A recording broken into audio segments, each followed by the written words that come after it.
What's up mga guys? Day 7 na ng daily vlog natin ngayon. Samahan niyo ulit ako maghanap ng almusal guys.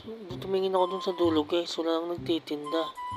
Kaya naglakad-lakad ako papunta dun sa binibilihan ko ng pagkain. Yan nga guys, may nakita akong pusa. Mamaya papakainin ko yan. Yan guys oh. Tumingin ako dun sa kabila guys, walang tindang ulam. Yan nakita ko dito yung pusa guys.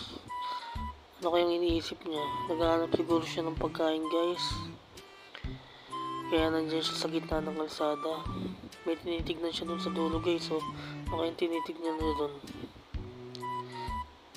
Yan nga guys, may tumawag sa kanya. Bibigyan ata siyang pagkain. May mga ulam guys. May prito, may adobo. May gulay na malungkot kasi konti na lang guys. Yan guys, sabaw. Yan, sa papaitan guys. Yan nga guys, papunta ako ng tindahan. Bibili ako ng Milo at Greatest White.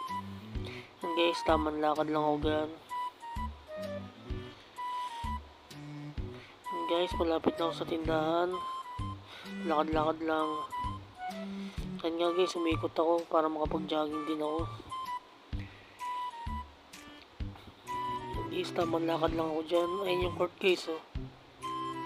Ang sinanay nagwawalis. Ayun na yung street namin guys.